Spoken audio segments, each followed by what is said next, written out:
ಎಲ್ರಿಗೂ ನಮಸ್ಕಾರ.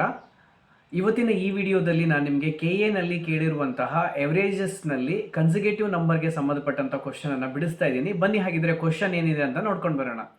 ನೀವೀಗ ನನ್ನ ಮುಂದೆ ನೋಡ್ತಾ ಇದ್ದೀರಾ, ಇನ್ನೊಂದು ಕ್ವಶನ್ ಎವರೇಜಸ್ ಮೇಲೆ ಕೇಳಿರುವಂಥದ್ದು. ಇದನ್ನು ಬಹಳ ಸಿಂಪಲ್ ಆಗಿ ಬಿಡಿಸಬಹುದು. ಒಂದು ನನಗೆ ಕಾನ್ಸೆಪ್ಟ್ ಗೊತ್ತಿರಬೇಕು. ಇಲ್ಲಿ the average of 5 consecutive number is 27. What is the product of smallest and largest of these numbers ಅಂತ ಕೊಟ್ಟಿದ್ದಾರೆ. ಅನುಕ್ರಮ ಸಂಖ್ಯೆಗಳ ಸರಾಸರಿ 27 ಆಗಿದೆ. ಹಾಗಾದರೆ ಅವುಗಳಲ್ಲಿ ಅತ್ಯಂತ ಚಿಕ್ಕ ಮತ್ತು ಅತ್ಯಂತ ದೊಡ್ಡ ಸಂಖ್ಯೆಯ ಗುಣಲಬ್ಧ ಎಷ್ಟು ಅಂತ ಕೇಳಿದ್ದಾರೆ. ನಾನು ಇಲ್ಲಿ ಜಾಸ್ತಿ ತಲೆ ಕೆಡಿಸ್ಕೊಳ್ಳೋದು ಬೇಡ. ಯಾವಾಗ್ಲೂ 5 ಅನುಕ್ರಮ ಸಂಖ್ಯೆಗಳು ಅಂದ್ರೆ ಕನ್ಸಿಕ್ಯೂಟಿವ್ ನಂಬರ್ಸ್, ಕರೆಕ್ಟಾ? 5 ನಂಬರ್ ಇದೆ.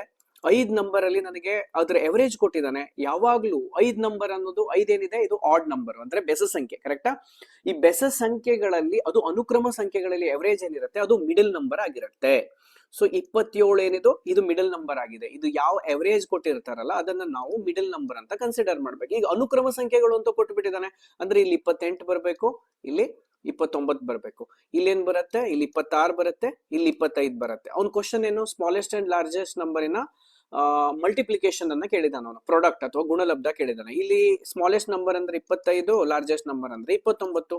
ಸೊ ನನಗೆ 25ರ ಸ್ಕ್ವೇರ್ ಮಾಡಿ ಅದಕ್ಕೆ 25 ಮತ್ 4 ಸತಿ ಹಾಕಿದ್ರೆ 29 ಆಗುತ್ತೆ, ಕರೆಕ್ಟ್? ಗುಣಲಬ್ಧ ಅಂದ್ರೆ ಅದೇ.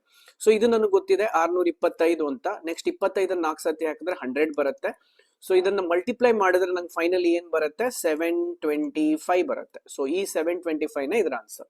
ಆಪ್ಷನ್ ಬಿ 725 ನನ್ನ ಆನ್ಸರ್ ಆಗತ್ತೆ ಈ ಕ್ವಶನ್ ಅಲ್ಲಿ.